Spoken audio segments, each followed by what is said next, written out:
Muy buenas tardes con todos, colegas presentes en el Faith Live del Colegio Médico del Perú, región Lima. El día de hoy vamos a dar inicio a la quinta mesa redonda, esta vez muy especial por el Día de la Medicina de Emergencias y Desastres en el Perú. Tenemos con nosotros el honor de contar con la decana, la doctora Frida González, el doctor Luis Honorio, presidente de la Sociedad de Medicina de Emergencias y Desastres, el doctor Luis Loro, presidente de ALASEC.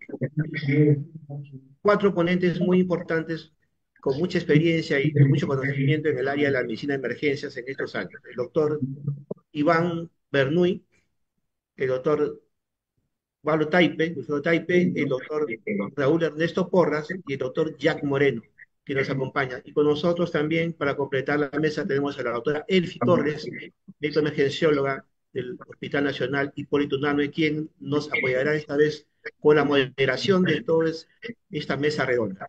Dejo a la doctora Frida González para iniciar e inaugurar la mesa redonda. Con usted, doctora. Muy bien. Muy buenas tardes, estimados colegas. Para mí es un honor dirigirme a toda la comunidad médica y felicitar pues a este equipo realmente comprometido con la educación médica continua por el Día de la Medicina de Emergencias y Desastres. Realmente muy agradecida por la participación de todos ustedes porque toda la comunidad médica debe estar constantemente en educación médica continua y esto definitivamente pues para el beneficio de nuestros pacientes, ¿no? Entonces, yo creo que con esta apertura vamos a dar inaugurada esta mesa redonda que sé que con toda seguridad va a dar realce por la expertise que tienen todos ustedes, muchos colegas conocidos y me alegro de verlos. Damos por inaugurado a esta mesa redonda, doctor James, y adelante. Muy buenas tardes. Muchas gracias, doctora González. Damos pase al doctor Luis Honorio Arroyo, presidente de la Sociedad de Medicina de Emergencia y Desastres del Perú.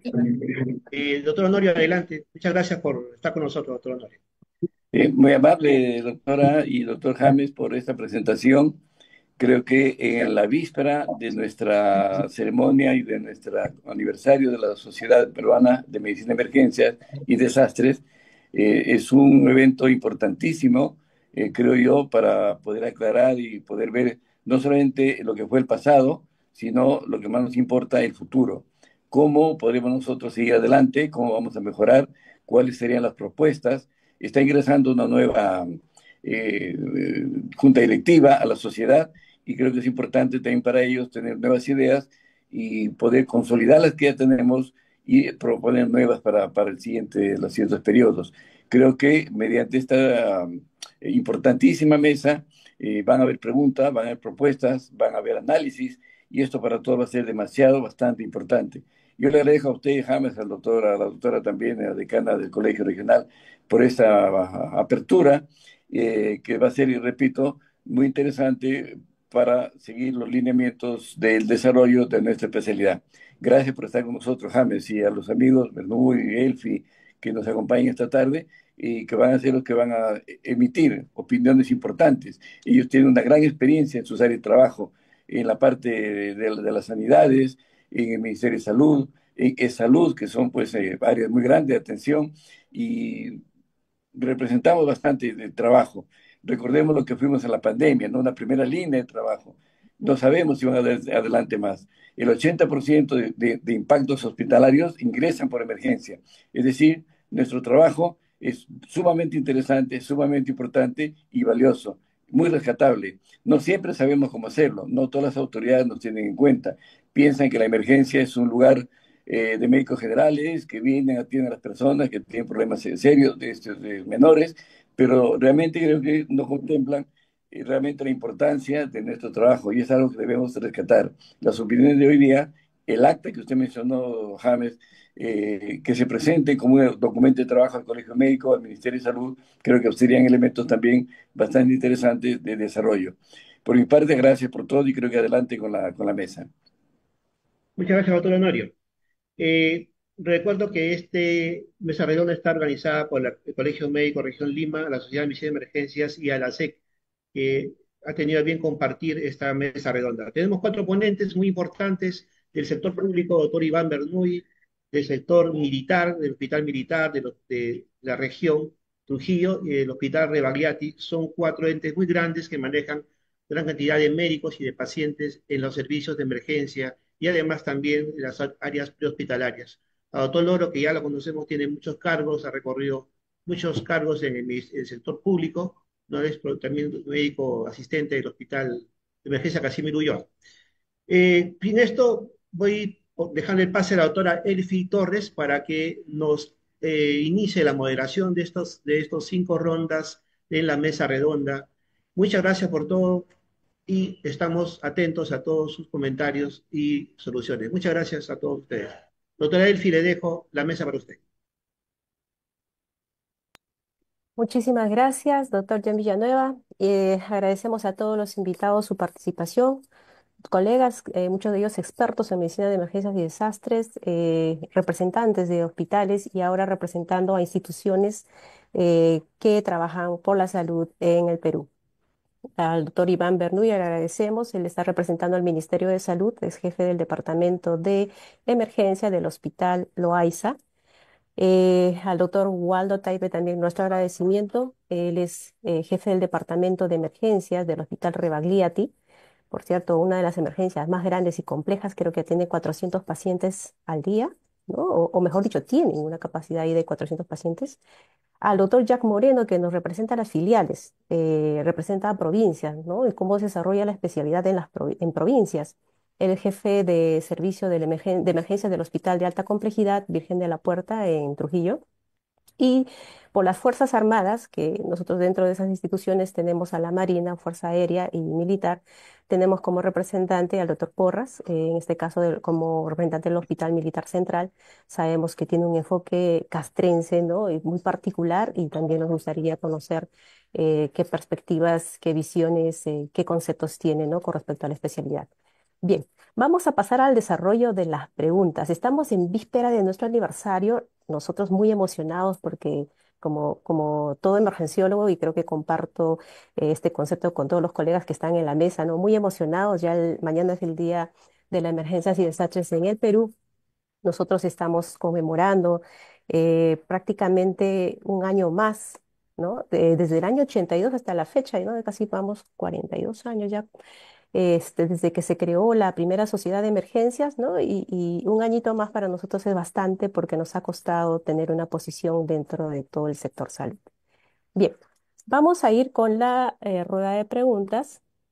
A ver, un ratito. Ok, listo. Empezamos. ¿Solo logra ver la pregunta en la pantalla? ¿Logran ver las preguntas?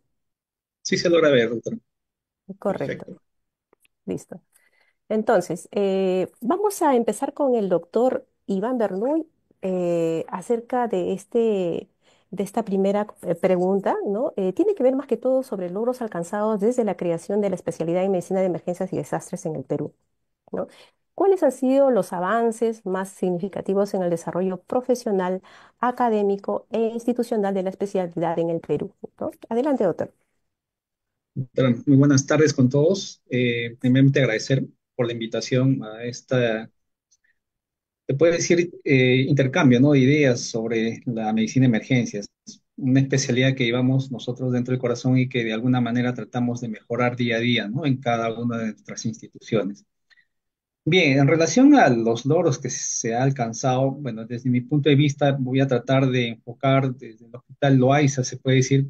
Nosotros, por ejemplo, el año 2001 comenzamos con la primera promoción de emergenciólogos en una emergencia que estaba ubicada en un sótano, por ejemplo, ¿no? Cosa que no cumplía con la normativa en esos momentos.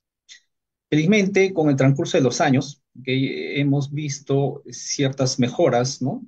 Tanto en la parte estructural, en la parte incluso de personal médico, las cuales que han ido incrementándose año a año, ¿no? Actualmente, por ejemplo, nosotros hemos crecido institucionalmente en la emergencia, tenemos una nueva infraestructura, se puede decir, con tres niveles incluso, de tres médicos que éramos, o dos médicos que éramos en el año 2004, actualmente tenemos casi 40 médicos especialistas en la emergencia del Hospital Loaiza. Entonces, yo creo que la especialidad en sí sí ha mejorado en nuestra institución del MINSA. Probablemente esto sea un reflejo en otros hospitales también, en los cuales nuestra especialidad ha ido ganando espacio dentro de las áreas de emergencia. No queda más que yo creo seguir avanzando y eso mucho depende de las jefaturas. Felizmente que Mm. parte de la normativa, ¿no? De la norma técnica de emergencia, ya indica ahí que las jefaturas de emergencia deben estar a cargo justamente de médicos especialistas, sea en medicina de emergencias o médicos internistas, que de alguna manera también nos interrelacionamos. Nosotros tenemos médicos emergenciólogos en las jefaturas, tanto en el departamento como en el servicio, y eso de alguna manera nos ha ayudado a crecer. Todos los años, felizmente, contratamos de 2 a 3 médicos especialistas, todos emergenciólogos, y aún así tenemos un déficit de personal. A veces buscamos en el mercado y no encontramos médicos especialistas en medicina de emergencias. Y eso de alguna manera nos llena de satisfacción, ¿no? Quiere decir que nuestra especialidad, bueno, probablemente sí tenga campo todavía dentro de las instituciones de salud, sea MINSA de salud. De esa parte yo creo que tenemos esa mejora, ese logro en tener un mercado, se puede decir, ambientes o servicios de emergencias en las cuales todavía necesitan de esa especialidad. Muchas gracias, doctor Iván Berni, por su comentario. Ahora invitamos al doctor Waldo Augusto Taipe del Hospital Rebagliati, el hospital más grande, con el servicio de emergencia más grande. A ver, doctor, adelante, por favor, con la misma Sí. pregunta. Gracias, Elfi. Colegas, gracias. Buenas tardes a todos ustedes y a todos los que nos están observando, ¿no? Yo quiero contarles una experiencia personal me parece interesante. Yo soy un fanático de la emergencia. Desde tercer año de medicina, que estaba en la universidad, paraba haciendo guardias en el hospital Casimiro Ulloa. Ahí está el doctor Honorio, quien también vi en las guardias. Él era del grupo C, o A, perdón, y yo era del grupo B. Paraba con el grupo B. Todas las semanas hacía guardia en este grupo, desde tercer año de medicina. Y ahí me fui entrenando, haciendo eh, prácticas tanto en la parte clínica como en la parte quirúrgica, de tal modo que la emergencia para mí es mi casa, ¿no? Y luego ingresé a la residencia de emergencia en 93, hace 32 años, es la primera promoción. Y bueno, para mí la emergencia es todo, ¿no? Es todo. De tal modo que observé cuando estudiante, cómo el tópico de shock trauma era una unidad en un lado en que funcionaba el llamado, ¿no? Entonces, recuerdo, tocaba el timbre cuando llegaba un paciente y todos venían, neurólogo, neurocirujano, internista, todas las especialidades. Y a veces era un tequeado, el neurocirujano atacaba al paciente, quería intubarlo, no podía, dificultaba, agarraba el tubo de mayo, lo tiraba al suelo, gritaba. Era un desorden. Terminaba y se quedaba el clínico. Así era, y todos se iban porque nadie era responsable, ¿no? Como ahora los politraumatizados, ven, todos vienen, bien, todos se van, al final se queda el emergenciólogo. Y posteriormente regresé, bueno, ya con la residencia, observé que los médicos éramos tratados como un médico general, tal como lo refiere el doctor Honorio. Tú estás haciendo emergencia, ¿qué es eso? Decía, ¿no? ¿Qué es eso? No decía. Y poco a poco fuimos, particularmente en el grupo que trabajamos en el Rebagliati, eh, compartía la experiencia que tenía en la parte procedimental. Entonces, un poquito menos de temor o menos de ansiedad. Y éramos un equipo unido, trabajábamos juntos y poco a poco fuimos posicionándonos en el servicio de emergencia frente a nuestros corresidentes y frente a las demás especialidades. Y sí demoró un poco y posteriormente ya la unidad de shock trauma ya no, tú eres el que tú eres el que respondes, ¿no? Le decían al residente de emergencia. Con, las unidades de emergencia son dependientes de un emergenciólogo. y no hay sesión donde cuando hablen de emergencia hablan del emergenciólogo. Hay una dependencia ya psicológica de las demás especialidades quienes tienen que atender a los pacientes críticos que llegan del prehospitalario son los emergenciólogos, ¿no?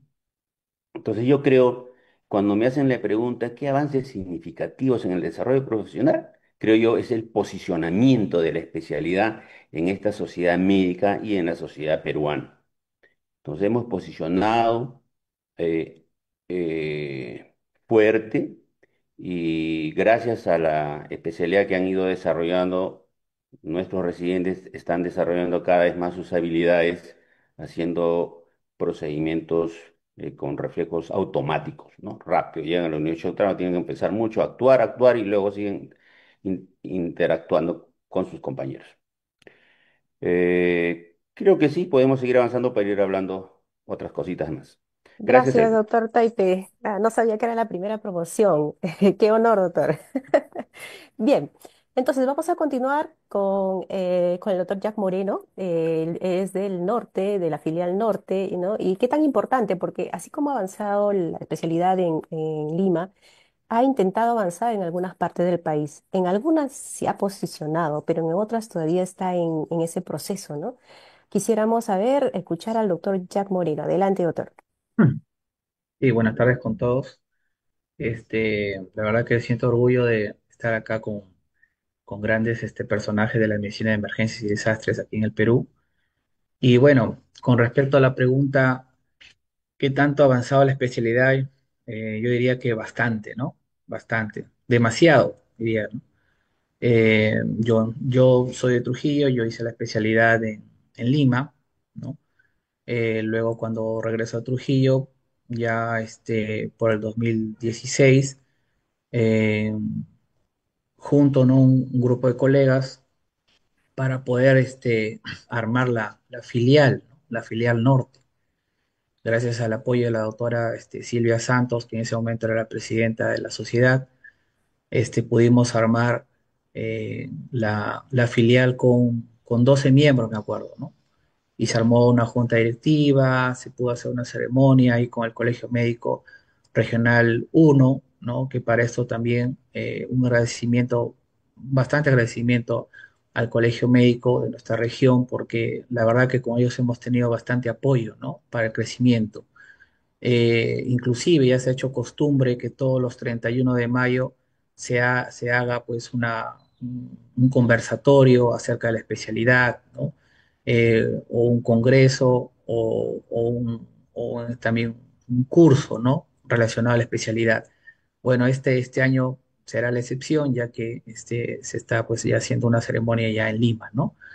Eh, y ahora en el momento estamos en el chat que se creó más o menos por ese año, ahorita somos ya casi más de 90, ¿no? Emergenciólogos, ¿no? Y año tras año van creándose nuevas plazas, ¿no? En el residentado. Recién para este año, por ejemplo, se está creando plazas de residentado en Chiclayo, por ejemplo, que no había, ¿no? Entonces la especialidad en sí sí está ganando un posicionamiento, ¿no? Nosotros, en el hospital donde estoy, que es el Hospital de Alta Complejidad, ¿no? Por ejemplo, es un hospital joven, ¿no? Este año estamos cumpliendo nuestros 10 años como servicio de emergencia.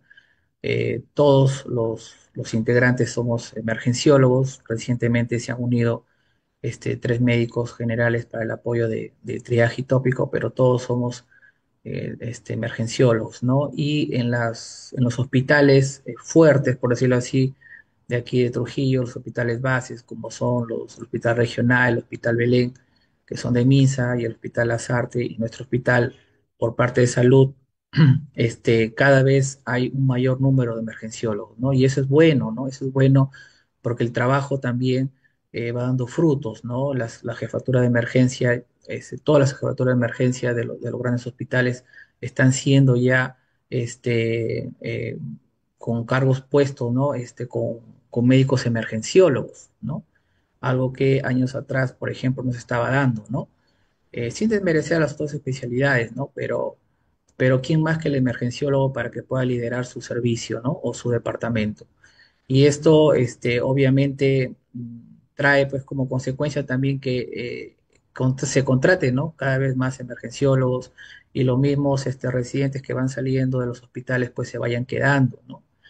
Yo tuve la oportunidad también de trabajar en Chiclayo, en Tumbes, en Cajamarca, y también ahí los colegas, cada uno pues también va sumando ahí más colegas de la medicina de emergencia, ¿no? Iquitos también es una sede muy fuerte, ¿no? Muy fuerte también con bastantes números de emergenciólogos, ¿no? Entonces, sí, la especialidad ha crecido bastante, ¿no? Ha crecido bastante tanto en empoderamiento del servicio en sí, en las coordinaciones o en las jefaturas, ¿no? En la parte académica, el aumento de las plazas de la sede residentado, ¿no? Y inclusive hemos formado también parte de los comités, ¿no? De los diferentes comités también del Consejo Regional uno, por ejemplo, ¿no?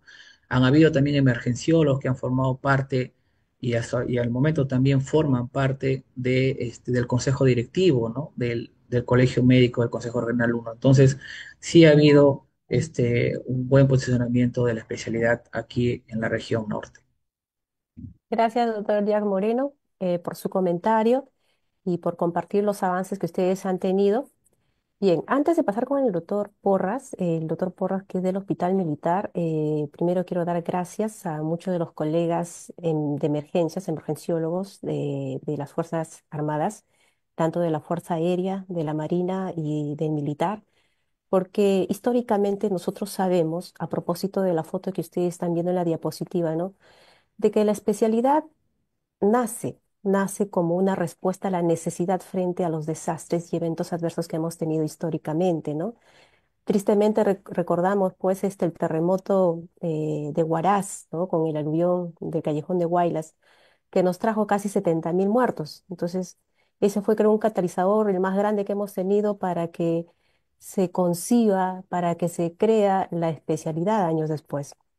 Entonces, sabemos que justo cuando hay estos eventos tipo desastres, también recordamos, por ejemplo, el terremoto, perdón, el sismo que se dio en Pisco, ¿no? Muy bien debe recordar el doctor Lorochero porque él estuvo ahí, testigo, ¿no?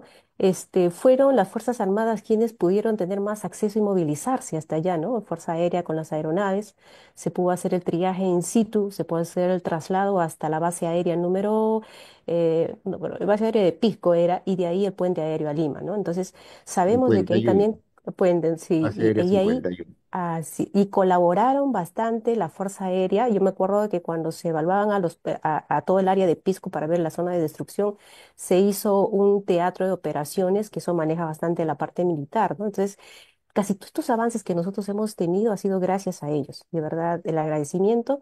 Y siguiendo con las preguntas. ¿No?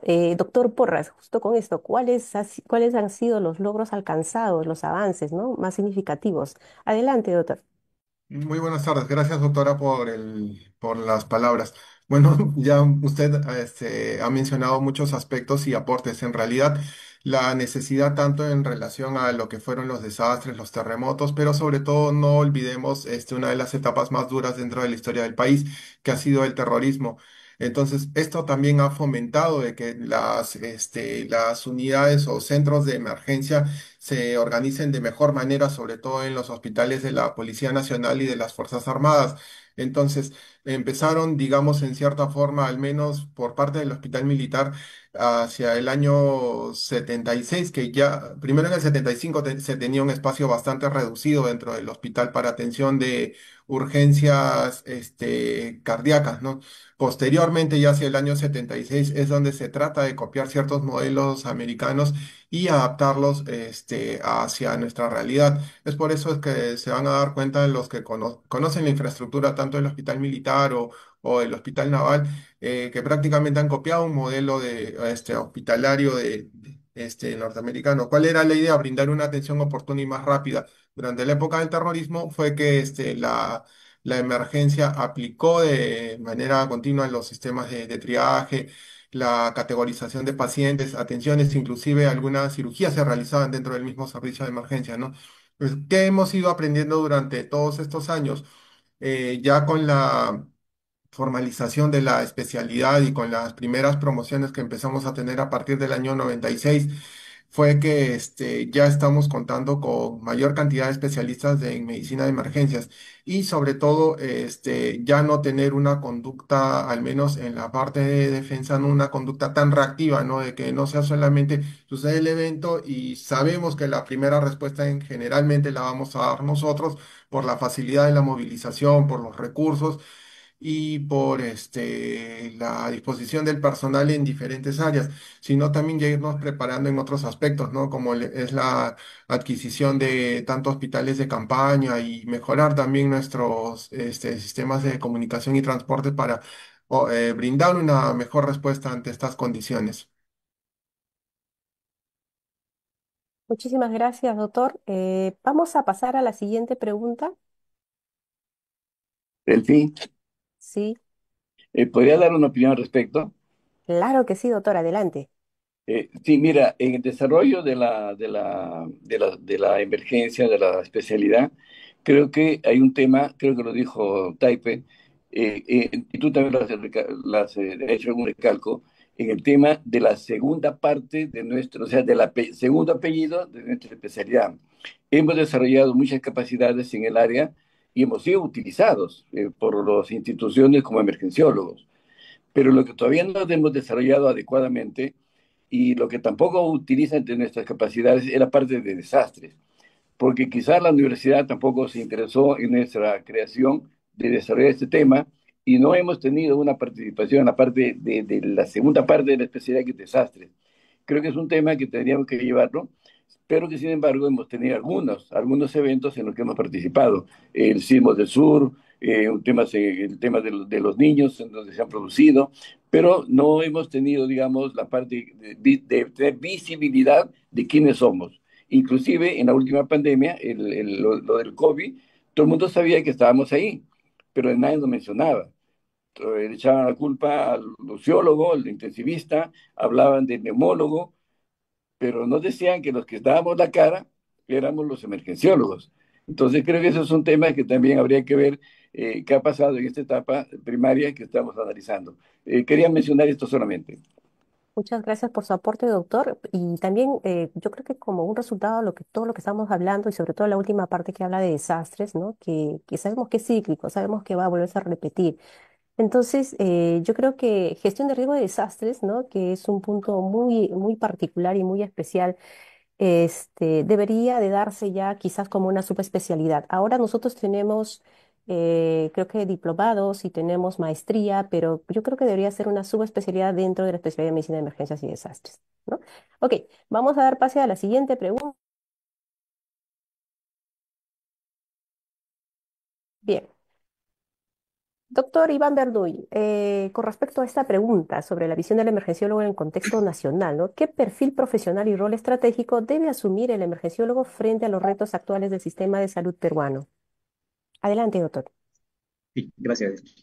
Bueno, yo creo que el profesional, el especialista en medicina de emergencias debe tener un rol estratégico, un rol principal en la atención de pacientes, por ejemplo, ¿no? En situaciones de desastre o en situaciones como, por ejemplo, de las epidemias, ¿no? Como bien lo han mencionado los colegas, la primera línea de atención durante las pandemias, al menos eso se vio acá en Lima, eran las emergencias. Yo recuerdo cuando empezó, ¿no? La epidemia del COVID, la primera área en las cuales se hizo la atención de estos pacientes fue la emergencia. Y probablemente eso hacía en todos los hospitales. No se sabía en ese momento cuál iba a ser la realidad que después vimos, que ya sobrepasó la capacidad, ¿no? De la emergencia y ya se tuvo que aperturar prácticamente todo el hospital como atención de pacientes COVID. Entonces, frente a eso, al menos en mi hospital, todos los directores, se puede decir, que han pasado, han tenido siempre esa confianza y darnos esa responsabilidad a las áreas de emergencia de hacer esa contingencia. Y yo creo que desde ahí ya nosotros estamos cumpliendo ese rol estratégico. Creo que en todos los hospitales, cuando sucede algún evento, como digo, como estas epidemias, a lo primero que voltean es a los servicios de emergencia, ¿no? Dicen, por si es que aparece un paciente con tales manifestaciones clínicas, tienen que ustedes informar y hacer el cercado, ¿no? El cerco que llamamos epidemiológico. Y, por ejemplo, esto que le estoy mencionando está sucediendo ahorita con este brote de sarampión, ¿no? En el cual hay algunos casos que han aparecido en Lima y que ya la institución nos ha dado esa responsabilidad a nosotros hacer la evaluación y la detección, ¿no? Si es que hubiera algún caso. Para que vean que la emergencia, los emergenciólogos, la especialidad, está cumpliendo un rol muy importante ante la respuesta a estos eventos. Y es algo que nos hemos ganado y es algo que también de alguna manera nos llena de responsabilidad, porque a veces nosotros decimos, bueno, estamos frente a una situación de riesgo para nuestra salud, es nuestra especialidad y lo tenemos que hacer, pero salvaguardando siempre la salud de nuestro personal, ¿no? Que creo que justamente es uno de los últimos temas, pero que de alguna manera esto a las jefaturas nos tiene que llenar de gran responsabilidad en salvaguardar ese estado de salud, ¿no? Así es que yo creo que ya de por sí tenemos ese rol principal frente a este tipo de eventos, ¿no? Por parte de las instituciones grandes, pero como le digo, la responsabilidad de las jefaturas es velar por la salud de nuestros médicos que están justamente en el triaje, en los tópicos, donde se da la primera atención y donde no sabemos si la persona que viene o el paciente que viene viene con una enfermedad infectocontagiosa y de alguna manera puede pues, alterar nuestra salud. Muy bien, gracias, doctor. Quisiera invitar para que pueda contestar esa pregunta al doctor Loro, ya que él tiene amplia experiencia justo dirigiendo, asumiendo cargos estratégicos dentro del Ministerio de Salud. Doctor Loro, adelante, por favor. Muchas gracias, doctora Torres. En primer lugar, yo quiero reconocer a las personas del maestro Raúl Morales Soto y muy de forma especial al maestro Luis Honorio Arroyo Quispe, con quien trabajo, comparto responsabilidades en el Hospital Casimiro Ulloa. Y agradezco a todos ustedes porque gracias a la experiencia de trabajar en vuestros servicios, he logrado tener algunas responsabilidades tanto en la parte de la labor asistencial individual como en la parte de emergencia. Eh, Estuvo a mi cargo la respuesta del terremoto de Pisco, estuvo a nuestro cargo como emergenciólogos la pandemia H1N1, estuvo a nuestro cargo ahora también la pandemia muy dura de la COVID. Entonces a mí incluso me tocó la responsabilidad de dirigir el Hospital de Emergencias Ate Vitarte. Y aquí es donde no solamente, como decía el maestro Honorio, nos está faltando la parte de manejo de desastres, que es, creo que desde la nueva junta directiva de la sociedad, con el apoyo de nosotros los con mayor experiencia, podemos hacer una revisión de la currícula de formación de los colegas emergenciólogos para infundir esa necesidad de tener un poco más de experiencia, un poco más de expertise en lo que es el manejo de desastres. Pero hay otra parte que a mi forma de ver también nos está faltando, y es la parte de gestión. Todavía los emergenciólogos no asumimos el rol que nos corresponde, más allá de las jefaturas de nuestros servicios o nuestros departamentos. Pero tenemos que mirar fuera de la caja. Tenemos que mirar más allá, cómo es que podemos cambiar todo el contexto de la medicina de emergencias, cómo es que podemos mejorar, por ejemplo, el sistema de atención prehospitalaria, cómo es que podemos concadenar la atención prehospitalaria con la hospitalaria, cómo es que, por ejemplo, ahora a raíz de la creación del 911, los médicos emergenciólogos debemos de tener un rol preponderante en todo esto. Hay que dejar de lado un poco la necesidad válida de trabajar, trabajar y trabajar, para darle un poco de visión hacia la parte de gestión, a la parte de función, la parte de mejorar la situación, no solamente económica, repito, de los emergenciólogos, sino la parte que nos corresponde como responsables de los servicios de emergencia, de la atención del paciente crítico, individual y colectivo. Creo que también ahí todavía tenemos un poquito de deficiencia para completar ese circuito de atención de emergencia, atención de desastres y, por supuesto, asumir las responsabilidades en lo que corresponde a la gestión de políticas públicas. Gracias, doctora. Muchas gracias, doctor. Muy interesante su punto de vista y la sugerencia, ¿no? Muy interesante y ojalá que podamos desarrollar esto en los próximos 5 años. Yo creo que sí, es con voluntad y decisión.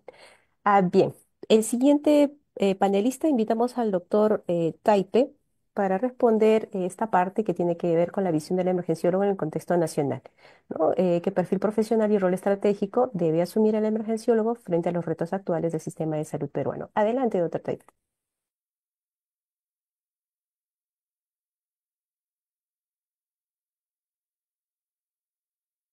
En su audio, doctor Taipe. Bien, continuamos con la misma pregunta con el doctor Jack Realidad Moreno. objetiva. Sí, sí Eh, está, doctor Taipe. sí. Ya ¿Me su volumen escuchan? era. Sí, sí, ahora Ok. sí, ahora sí. Adelante, doctor, por Bien. favor. Les decía que parto de una realidad objetiva. Los servicios de emergencia en el Perú y en el mundo viven un permanente hacinamiento. Hay un desbalance entre el ingreso y el egreso. Y el resultado es que las emergencias paran hacinadas, ¿no? En parte la explicación es que hay una deuda del sistema sanitario con lo que respecta a medicina de atención primaria, ¿no? Entonces todo acude a emergencia y nosotros tenemos que resolver estos problemas por un incremento en la demanda. Aparte del crecimiento poblacional y todos los factores que van a explicar este exceso de demanda que nos va a generar un hacinamiento. Por otro lado, como todo sistema, también tiene una salida, ¿no? Un procesamiento que trabajamos nosotros con eficiencia, rapidez, con sus taras, pero igual trabajamos en emergencia, pero el otro término es la salida, que es la oferta de camas que el hospital nos brinda. Y todos los días estamos en este plan de que para llenas nuestras emergencias, ¿no? Con colas. Por ejemplo, actualmente nosotros en emergencia del Hospital Revalidati tenemos un promedio de camas estructurales y 120 camas funcionales, es decir, camillas, por no decir otro más práctico. Y entonces el médico obviamente va a sufrir, tiene carga, tiene que trabajar, no trabaja como en consultorio con sus 16 pacientes en sus 6 horas y se acabó. Nosotros no trabajamos así, trabajamos a lo que venga, ¿no? A demanda. Cada vez más pacientes llegan, igual no podemos ir rechazando. Bien, entonces, ¿cómo queremos que nos ve? ¿Cómo quisiéramos? ¿Cuál sería el perfil del médico profesional en un futuro frente a esta realidad? ¿No? Entonces, en primer lugar, creo que tenemos que ayudar al sistema sanitario. Pero ayudar en dónde? Así como vienen muchos congresistas, defensor del pueblo, etcétera, vienen cuando hay una eventualidad, en las emergencias vienen a querer corregir, a querer ayudarnos. En realidad, quien necesita ayuda es el hospital, no emergencia. Entonces, necesitamos profesionales de emergencia que estén involucrados para ayudar, yo creo, no a emergencias, sino para ayudar al hospital ocupando cargos gerenciales importantes para que puedan ayudar en los flujos en sus hospitales. Tenemos hospitales grandes que trabajan de lunes a viernes y principalmente por la mañana. Esa es una realidad, a diferencia del hospital, de las emergencias que trabajan 24/7. Tenemos hospitales donde tenemos unidades de endoscopías que trabajan de día y patean las interconsultas para citándolos 2, 3, 4 días. Tenemos imágenes, el apoyo de imágenes que trabajan de día y de noche. La producción está disminuida, producción por persona. De la estancia prolongada en el hospital, que deben de ser corregidas. Pero ¿quién los corrige? ¿Quién se preocupa? Es el emergenciólogo el que está preocupado, oye, avanza pues, por favor, ayúdanos, dame una alta, por favor, sé ético, mira que la emergencia está llena, ¿cómo es posible que tú nos envíes tus pacientes de consultorio a emergencia a solucionar problemas que ellos lo pueden solucionar? Hay una falta de solidaridad con el emergenciólogo. Ven que la sala está llena y siguen enviando, ¿no? Frente a eso necesitamos emergenciólogos para un futuro que sean visionarios, que sean resolutivos del problema sanitario, emergencia. Si vamos a enfocarnos solamente a querer ayudar, a querer mejorar emergencia, no vamos a solucionar. Es un problema de políticas nacionales, es un problema del hospital a quien hay que ayudar a corregir todos esos facilitadores de la estancia. Por ejemplo, uno bien crítico es la estancia prequirúrgica. En ninguna clínica hospitalizan 5, 6, 7 o 10 días para operar. En ninguna clínica, si no le descuentan al médico. Pero sin embargo, si ustedes hacen los estudios y revisan los estudios publicados, que hay estancias prequirúrgicas en los hospitales grandes. ¿Eso qué significa, no? ¿Qué significa? Miren, además que es una vergüenza, esa es la música de los bolivianos, es una vergüenza que haya tanta estancia precaria en un país pobre que necesita camas.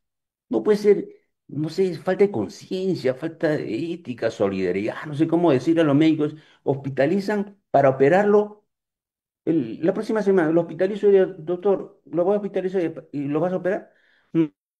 Man, con una gran facilidad y no, parece que no han sido capacitados los que son costos hospitalarios y costo social, ¿no? El costo social de estar ocupando las camas teniendo necesidades.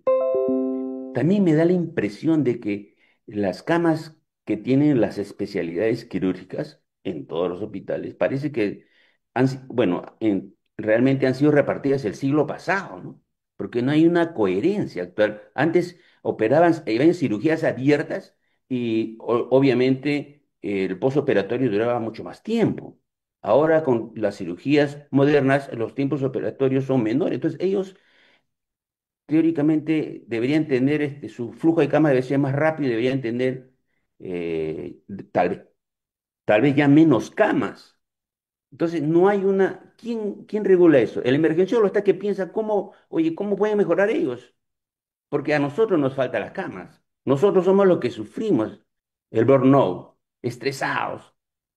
Entonces, necesitamos que nuestros colegas profesionales, la visión, yo veo la visión de la emergencia, yo lo veo en el futuro, médicos, estrategas que ayuden en salud. Ya tenemos algunos colegas en posiciones estratégicas, pero necesitamos prepararnos. Gracias, eso no te quiere decir, Elfa. Listo. Muchas gracias, doctor, por su opinión y por comentarnos su realidad, que a veces se replica en la mayoría de los hospitales. Adelante, doctor Jack Moreno, con la misma pregunta. Queremos escuchar su comentario. Sí, creo que lo que mencionó el doctor Taipe es lo que sufrimos en el día a día, ¿no? De las emergencias y para lo cual también parte del perfil del emergenciólogo es poder, ¿no? Salir al frente de estas situaciones, ¿no? Estas situaciones de sobredemanda que a veces nos ponen en jaque y algunos días hasta en una situación de desastre, ¿no? Porque ya sobrepasa la capacidad de atención. Eh, yo creo que algo que donde se debe de profundizar más de repente a nivel universitario, ¿no? En cuanto a la residencia médica, ¿no? Y también posteriormente en capacitaciones o talleres, es en la situación del liderazgo, ¿no? El médico emergenciólogo o lo que hemos hecho la carrera en la residencia, uno va viendo, ¿no? La formación del emergenciólogo y cómo, quieras o no, empiezas a liderar, ¿no? Liderar un grupo de profesionales, no solamente médicos, sino enfermeras, técnicos, ¿no? Poder efectivizar o efectivizar lo que son órdenes, ¿no? De laboratorio, referencias, contrarreferencias, ¿no? Entonces, de una manera u otra empezamos a liderar, de una manera u otra también empezamos a gestionar, ¿no? Pero sí falta, ¿no? Falta profundizar esos conceptos, ¿no? Para poder ejercer pues una labor más completa, ¿no? Eh, muchas veces no podemos tampoco dar función completa porque la misma cantidad de pacientes que llegan en un momento, pues obliga a que seamos lo más resolutivo posibles, ¿no? Pero que también nos pone en cierta desventaja con algunos pacientes que se puedan complicar, ¿no? Eh, en un hospital, particularmente, lo que estamos tratando siempre es de mejorar los flujos, ¿no? De atención, ¿no? Eh, todos sabemos que el nivel primario es uno de los grandes pilares, el cual no está potenciado en nuestro país, ¿no? En nuestro hospital, por ejemplo, para poder contener, ¿no? el aumento de las atenciones que llegan diariamente, pues deberíamos tener hospitales satélites que puedan contener, ¿no? Sin embargo, no lo hacen porque, bueno, una por falta de personal y otro también, como también mencionó el doctor en su momento, ¿no? No trabajan todos los días, ¿no? O no hay laboratorio, rayos X los sábados o domingos, pues, y eso nos complica, ¿no?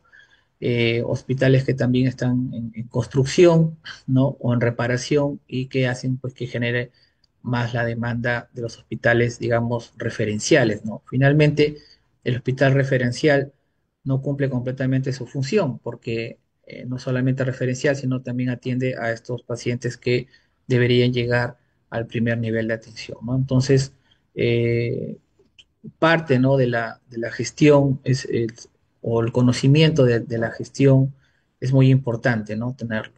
Y otro punto que también quería mencionar es que nosotros, nuestra especialidad es grande, ¿no? No solamente es la parte hospitalaria, sino también la parte prehospitalaria y la parte de desastres, ¿no? Donde también el médico, ¿no? El perfil del profesional del médico emergenciólogo en el futuro, ¿no? O con visión debería ser dirigida también no solamente a la parte hospitalaria, sino también a la parte prehospitalaria y a la gestión de riesgos de desastres.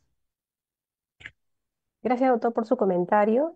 Doctor Porras, con respecto a este tema, quisiéramos saber el perfil profesional y el rol estratégico que debe asumir el emergenciólogo, pero también sabemos de que es muy particular la situación que se tiene en las Fuerzas Armadas. Adelante, doctor.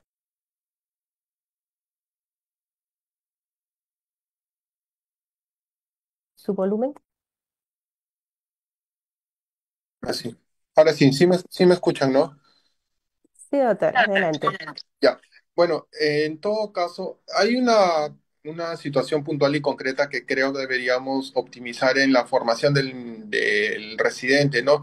Y es no solamente enfocarnos también solo en la parte clínica ni tan solo en la parte de gestión de riesgos y desastres, sino en general en todos los aspectos involucrados en la gestión y procesos en salud, ya que no solamente nos deberíamos limitar a asumir una jefatura de servicio, una jefatura de departamento de las críticas o un área de GRD, ¿no? Sino también irnos proyectando a instancias mucho mayores. ¿Por qué? Porque a diferencia de otras especialidades, nosotros sí tenemos, aunque sea una rotación de un solo mes, como es en muchas universidades o la mayoría de estas en GRD, esto nos involucra un poco más en la parte administrativa. Entonces, creo que el hecho de tener un mayor entrenamiento, una mejor capacitación en la parte administrativa va a hacer que podamos desarrollar y tener también mejores oportunidades laborales. Consideremos que no vamos a hacer guardia toda nuestra vida, entonces va a llegar un momento en que al menos la parte administrativa vaya a ser un refuerzo también para nosotros. Ahora, en la parte de castrense, sí o sí, de manera obligada, por decirlo así, a medida que uno va asumiendo más grado, va asumiendo mayor responsabilidad también. Entonces, eso también, de cierta manera, condiciona que el personal emergenciólogo que pertenezca a Fuerzas Armadas o a Policía Nacional, de una u otra manera, tenga que también verse involucrado en la parte administrativa. Correcto. Muchísimas gracias, doctor, por su comentario. Bien, tenemos la siguiente pregunta, que tiene que ver con el reconocimiento y beneficios para el médico emergenciólogo, ¿no? ¿Qué condiciones laborales, económicas y profesionales debería garantizarse para un ejercicio digno y sostenible de la especialidad? Doctor Bernuy, adelante. Bien, sí, respecto a este punto, a veces tenemos que decir con cierta tristeza de que el trabajo que tiene el emergenciólogo a veces es infravalorado, ¿no? Llega un paciente crítico, ¿no? Con riesgo de muerte, lo estabilizas, ¿no? Salvas la vida prácticamente, o pasas a una UCI o lo pasas a hospitalización y el familiar o ese paciente no sabe que el que lo atendió es un emergenciólogo, ¿no? Y al final salen las felicitaciones a las áreas de hospitalización, UCI, etcétera. Es lo mismo que sucedió, por ejemplo, en la época de COVID, ¿no? O sea, todos hablaban del médico intensivista, pero nadie se refería al emergenciólogo como una pieza importante, ¿no? En la atención de estos pacientes. ¿A dónde eran intubados los pacientes? Era en emergencia. ¿Dónde se iniciaba la oxigenoterapia? Era en emergencia. A veces ya los pacientes pasaban a las UCIs ya intubados en ventilación mecánica, ¿no? Y eso es lo que a veces tenemos que seguir trabajando dentro de nuestra especialidad en mejorar justamente ese reconocimiento o esa visualización que se debe tener hacia la sociedad, ¿no? Y felizmente que al menos en nuestro hospital sí tratamos, ¿no? De tener o darle esa importancia al médico especialista porque muchas veces, de acuerdo a cada nivel que va teniendo, ¿no? El médico especialista, nosotros tratamos de darle ciertos beneficios, se puede decir, pero es dentro de nuestra institución, dentro del hospital. Algo, por ejemplo, que a mí sí me disgusta de alguna manera es que en las áreas de emergencia, ¿no? Quizás es uno de los servicios, no sé si es por ser relativamente nuevo, donde más médicos especialistas tenemos en condiciones de terceros o servicios no personales o no sé, con el nombre que quieran llamarlos, que no tienen ningún tipo de beneficio. No tienen derecho a descanso médico, no tienen derecho a vacaciones, etcétera, etcétera, ¿no? A diferencia del médico que ya está nombrado, ¿no? El cual sí tiene ciertos beneficios, ciertos bonos, ¿no? O sea, el médico nombrado en MINSA tiene bonos, ¿no? Bonos por especialidad, bonos por áreas críticas, el mismo pago de guardias, que de alguna manera trata de ratificar el esfuerzo que tiene o el trabajo que tiene dentro de las emergencias. Pero el médico CAS, el médico por servicios no personales, terceros no tienen ningún tipo de beneficio. Entonces, yo creo que debería haber una normativa, así como han dicho los colegas, a cierto nivel, y es por eso que nosotros como médicos emergenciólogos tenemos que mirar, como dice, a entidades o áreas de mayor nivel, ¿no? A nivel de ministerio quizás, donde se deba reconocer o donde se deba decir de que en las emergencias no debería existir médicos por terceros, o médicos por servicios no personales, porque el trabajo que tienen muchas veces, como digo, es infravalorado y es un trabajo muy fuerte que se tiene.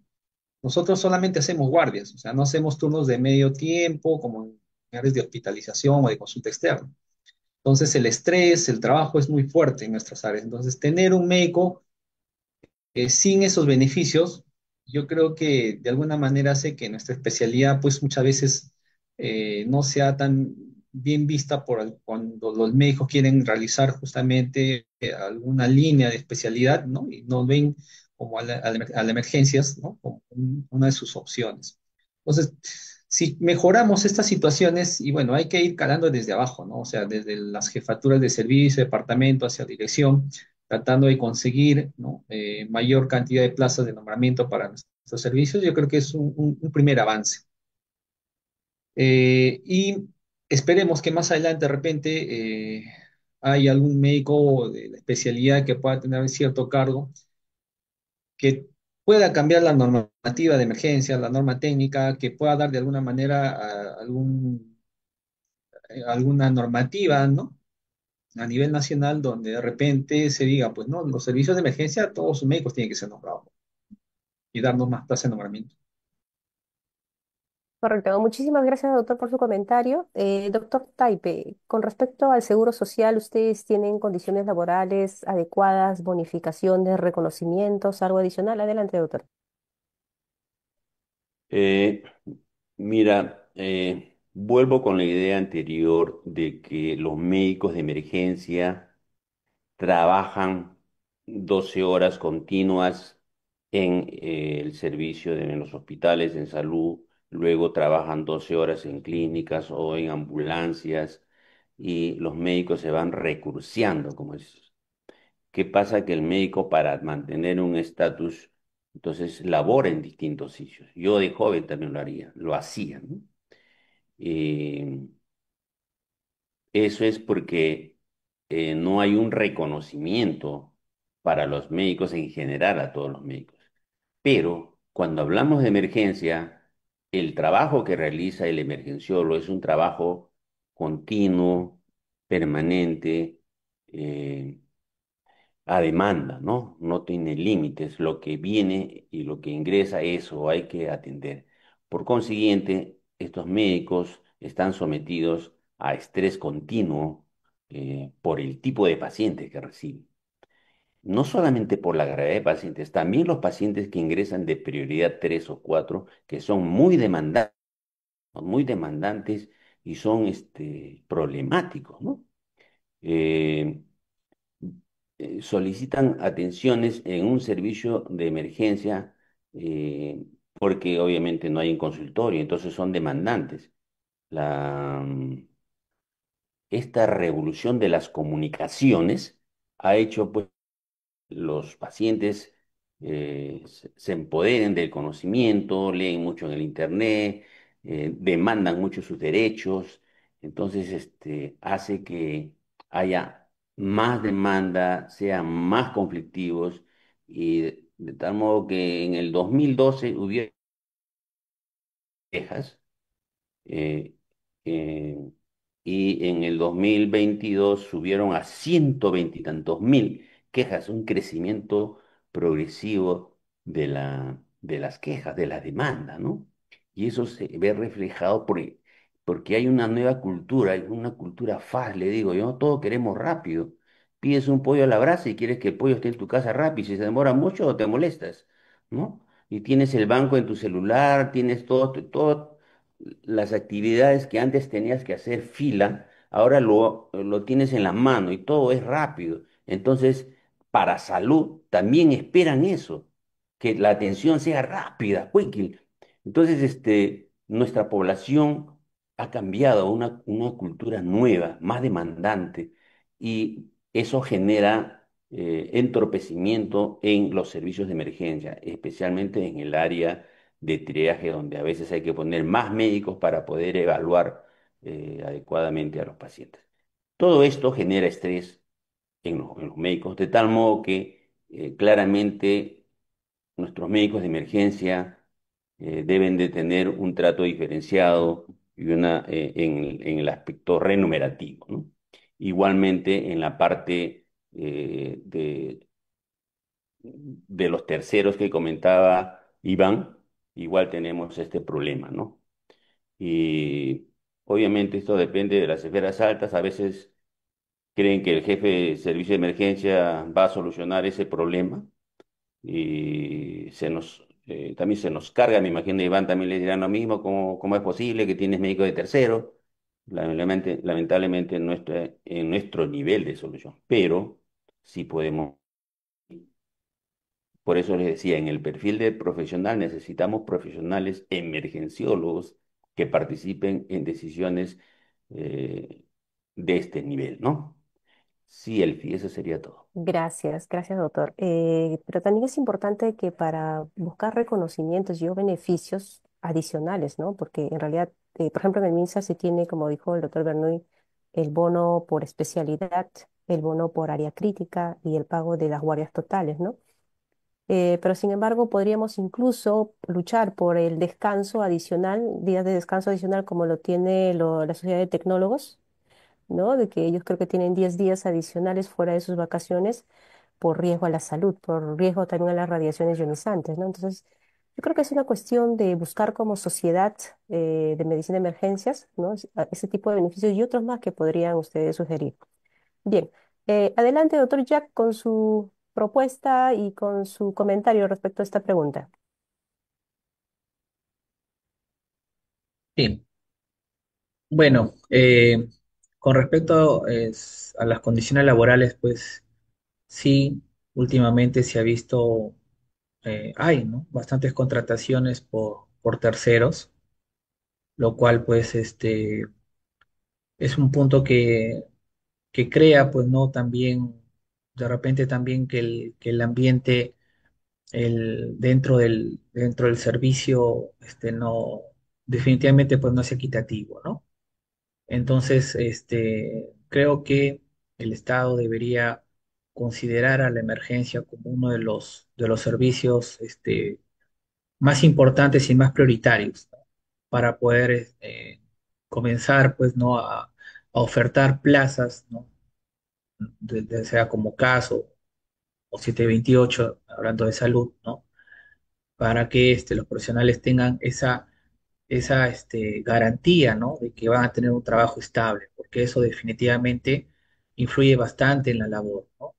Eh, por más compromiso que uno pueda tener, ¿no? Dentro de la emergencia, definitivamente, pues, la solvencia o la estabilidad económica también es uno de los pilares que influye bastante, ¿no? Y sí, también estoy de acuerdo con usted, doctora, en que deberíamos, ¿no? Deberíamos tener de repente 15 días o un mes más, ¿no? De vacaciones, ya que se ha notado, ¿no? Y se ha visto que muchos de los colegas, en un momento hemos tenido, hemos sufrido, pues, el famoso síndrome de burnout, ¿no?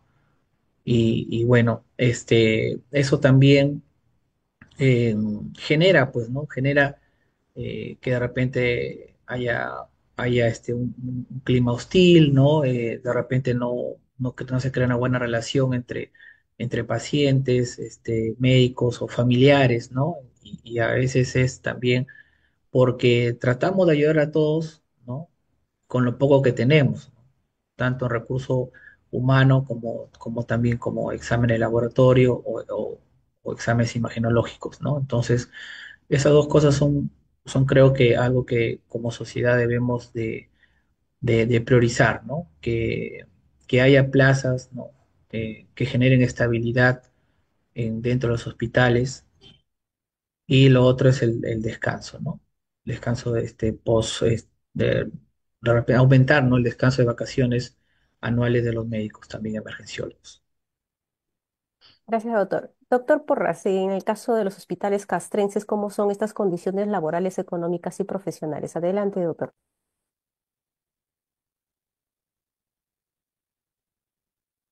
Su volumen.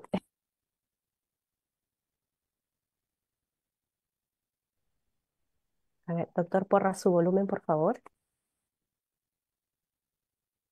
Ya, ahora sí me escuchan, ¿no? Ahora sí. Este, Adelante, doctor. bueno, el caso de los hospitales castrenses y también involucra la PNP es que tenemos dos grupos, ¿no? Digamos, los médicos asimilados, que somos aquellos profesionales que pasamos el proceso de asimilación de etapa básica y bueno, contamos con un grado.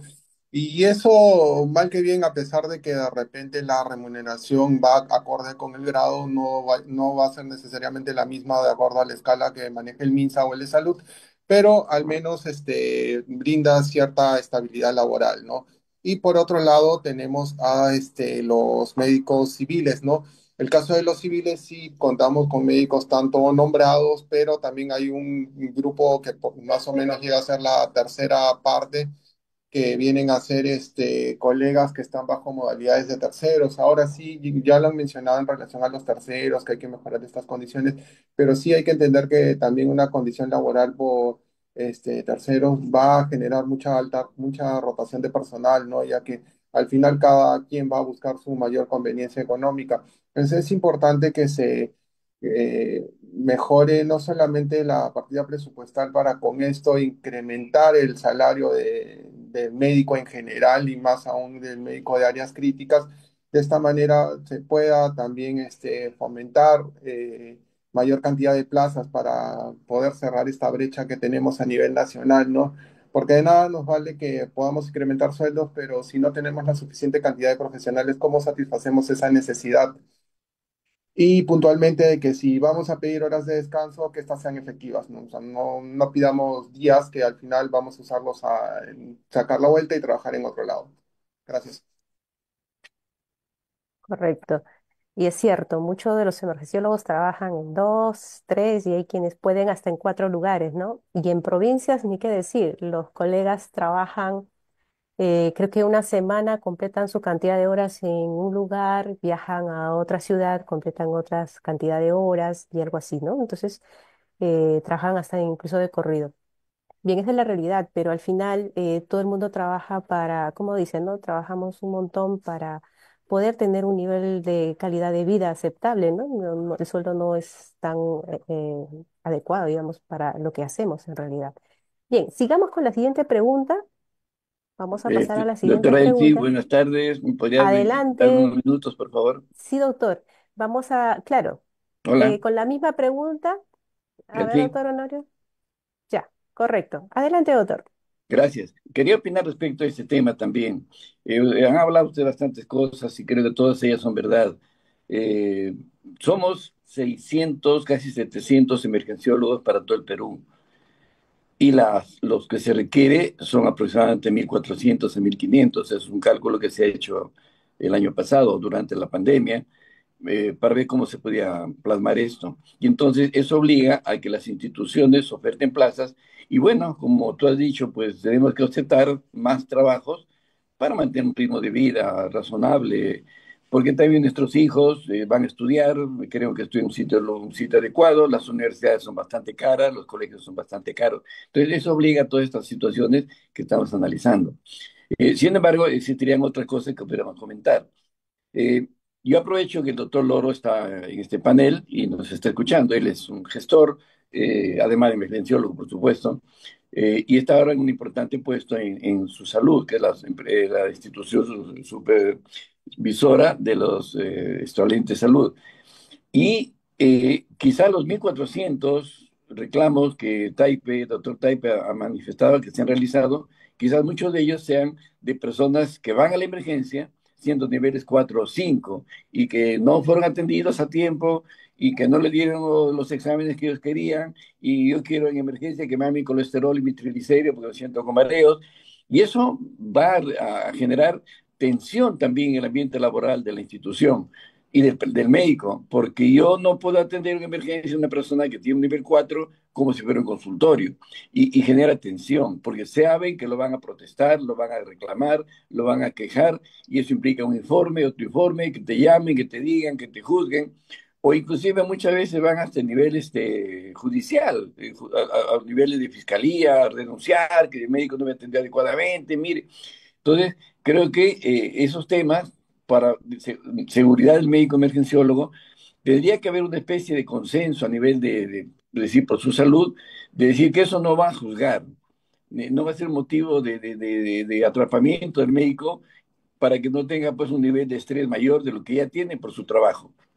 De otro lado, el médico emergenciólogo que tiene que resolver las prioridades uno y 2 de manera inmediata, o como dice la norma, de los primeros 10 minutos, en caso de prioridad 2, eh, pues debería contar con lo mejor, equipos, instrumentos, medicamentos, pero vemos, por ejemplo, en MINSA, que yo pido un medicamento y no hay.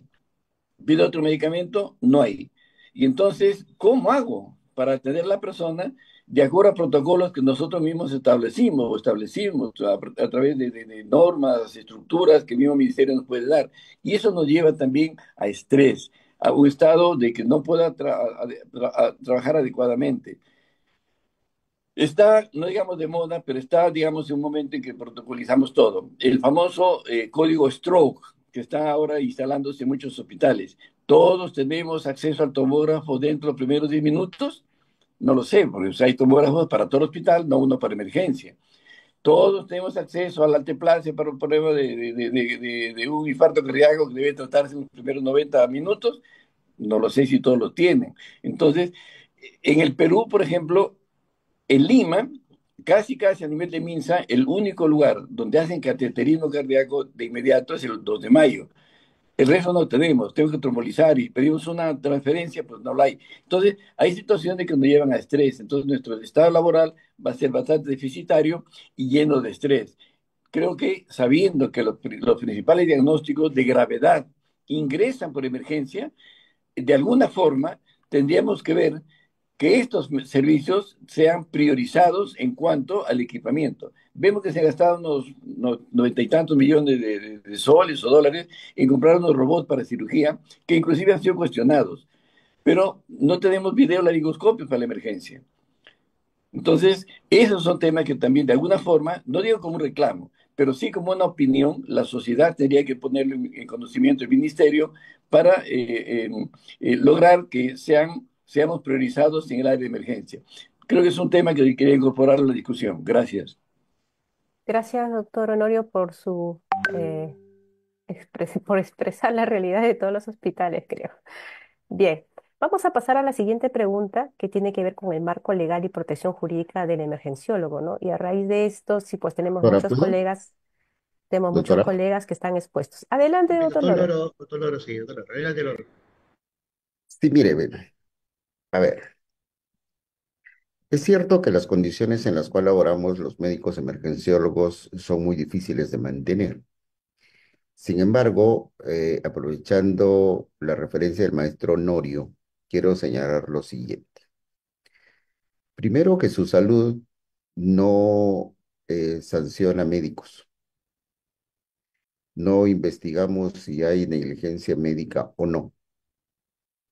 Nosotros supervisamos cumplimiento de procesos y sancionamos instituciones.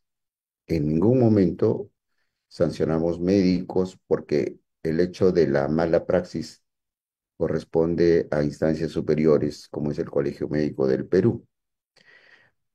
Lo que sí verificamos, y yo recibí muchas observaciones, por decirlo lo mínimo, respecto al famoso tú a su salud, que lo único que hace es regular la permanencia de los médicos en el lugar donde está programado.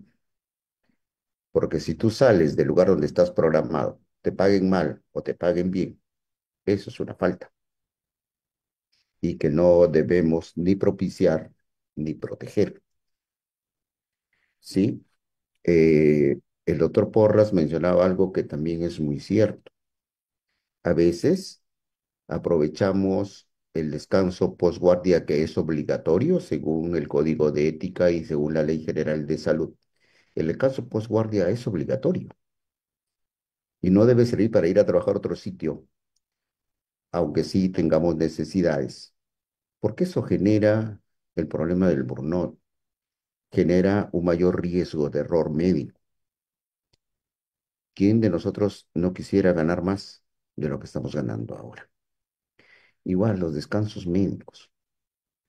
En algunas instituciones, no voy a mencionar nombres para no herir susceptibilidades, se ha demostrado que muchos de nosotros tiene un descanso médico y de pronto publica fotos en un lugar que no es el reposo médico.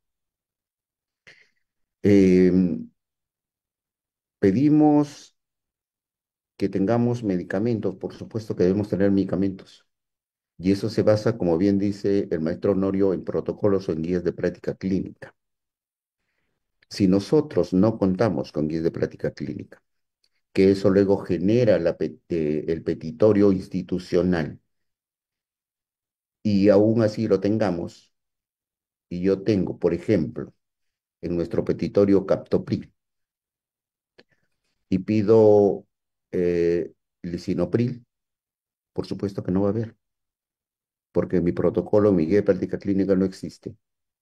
Y en las compras que hace la institución tampoco existe. Entonces hay que tener convicción de lo que hacemos y de lo que pedimos. Es momento que los médicos emergenciólogos comandemos el sistema, donde sepamos dónde deberíamos transferir a los pacientes con infarto o miocardio, con enfermedad vascular cerebral o con trauma. Yo recuerdo, por ejemplo, el problema que hubo hace varios años, cuando un vehículo se desbarrancó en el Cerro San Cristóbal y el paciente fue llevado al hospital Loaiza cuando todavía no tenía tomógrafo, que ahora no tenemos tomógrafo, y fue llevado al hospital Santa Rosa que sí tenía, y le hicieron la tomografía y dijeron no tenemos neurocirujano. Entonces, ese sistema es el cual nosotros, los emergenciólogos, estamos obligados a comandar, a realizar. Hay que mejorar procesos, por supuesto que sí. Nosotros los emergenciólogos debemos liderar la mejora de procesos tanto en el ingreso de pacientes como en la salida de pacientes. Ya lo mencionó el doctor Waldo Taipe, que si nosotros no tenemos dónde descargar nuestros pacientes de emergencia, va a ser muy difícil que salgamos del sobrecupo. Hagamos triaje.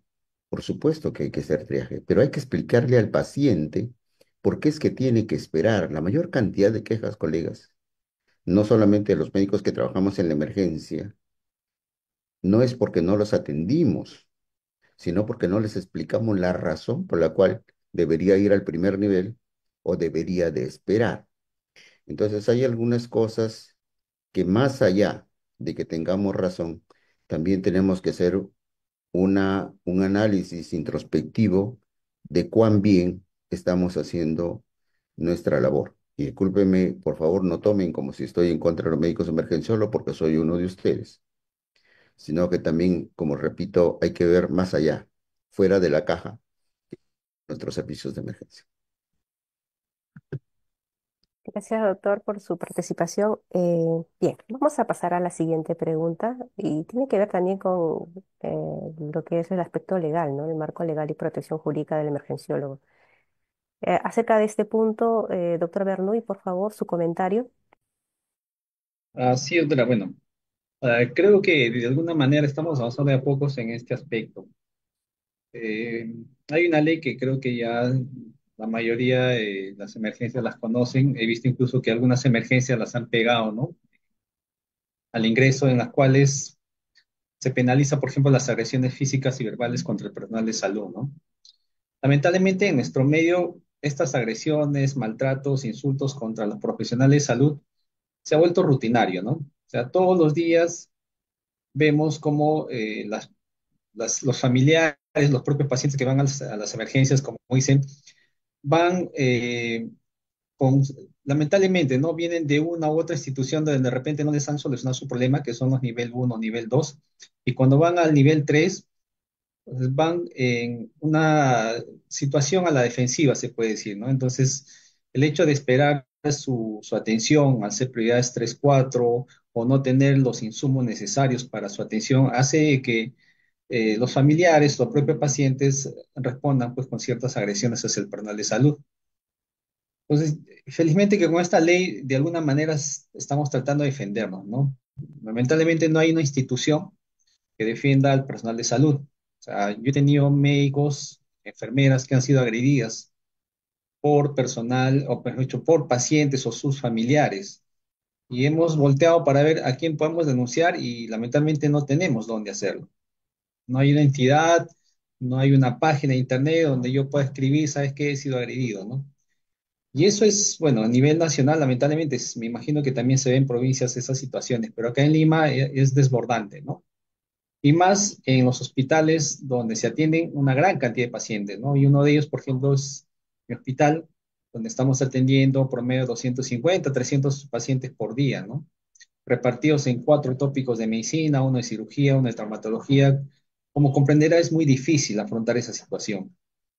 Entonces, yo creo que quizás el consejo directivo o el colegio médico de alguna manera tiene que seguir avanzando en esto, ¿no? En tratar de tener un ente del Estado, de que de alguna manera también nosotros podamos tener o hacer una denuncia rápida. No sé si cómo se estará manejando en otros hospitales, pero en mi hospital al menos tenemos y hemos implementado a un efectivo policial donde sí hacemos la denuncia, ¿no? Cuando hay una agresión física. La agresión verbal, lamentablemente, no podemos como sustentarla, pero las agresiones físicas sí, ¿no? Y hemos tenido algo de 4 o 5 denuncias este año hacia el efectivo policial, tomando nota, lógicamente, de los datos del agresor, ¿no?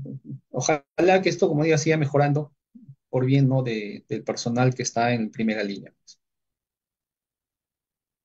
Gracias, doctor. Continuamos con el doctor Taipe con la misma pregunta sobre el marco legal y protección jurídica del emergenciólogo. Adelante, doctor Taipe.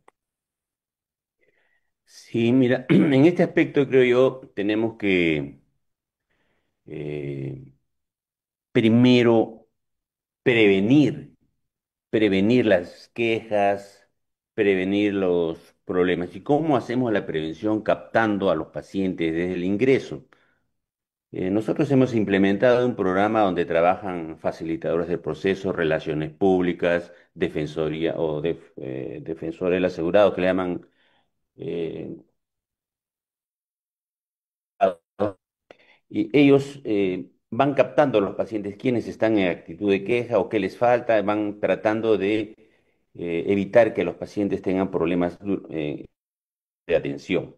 Con eso estamos previniendo las quejas, previniendo los problemas y esto mismo creo yo que los médicos emergenciólogos deben ser capacitados en las normas legales a fin de, conociendo, evitamos eh, errores que nos puedan traer problemas legales.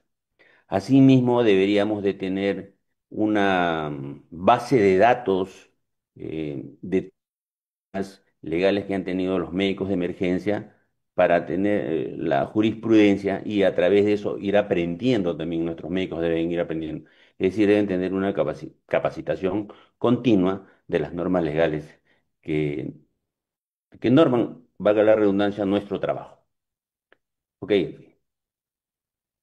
Gracias, doctor Taipe. Doctor Jack Moreno, por favor, con la misma pregunta, marco legal y protección jurídica del médico emergenciólogo. ¿Cómo van ustedes en provincias? Adelante, doctor.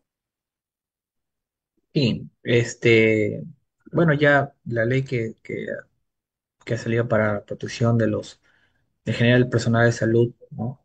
Nosotros también a nivel hospitalario hemos visto diversos mecanismos para poder proteger al personal de salud, ¿no? Porque ya hemos tenido eventos, ¿no? De agresión física, ¿no? De agresión verbal creo que lo que estamos en emergencia creo que casi todos los días lo tenemos, ¿no?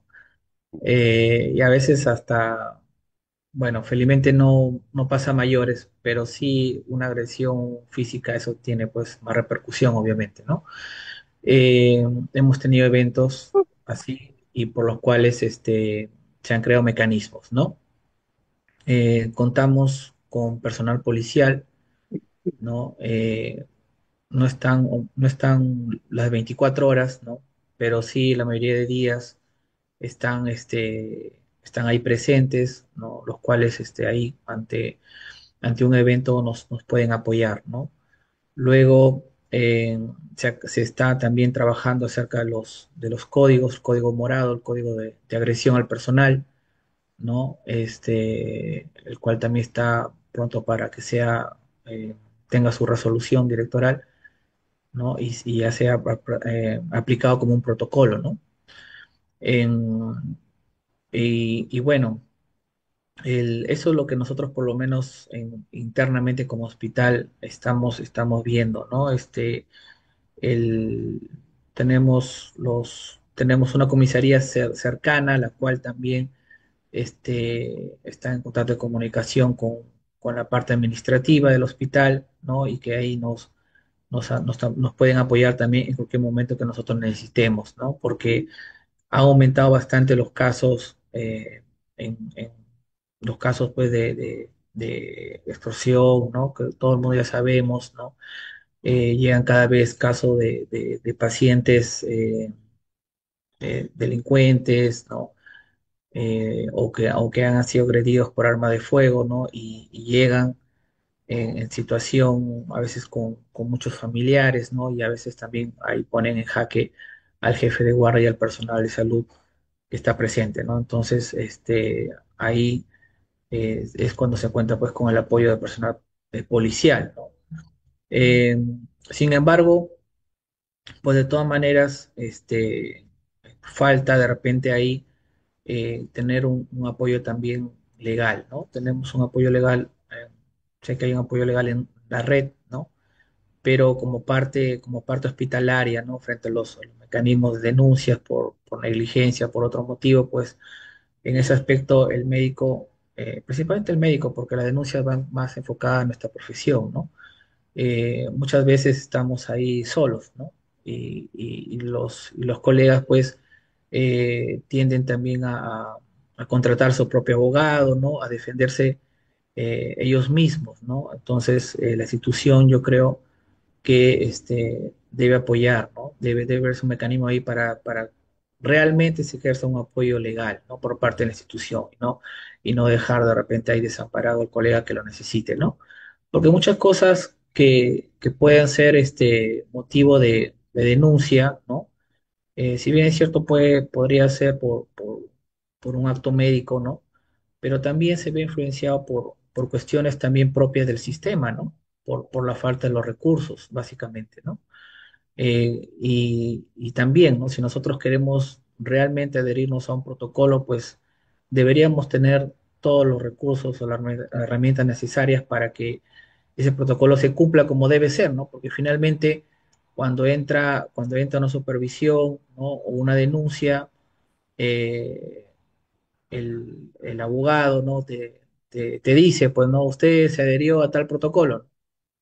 Entonces, o a qué proceso usted se adherió, a qué procedimiento, ¿no? En caso de un procedimiento de médico que hagamos, ¿no? Tipo paracentesis, toracocentesis, qué sé yo, ¿no?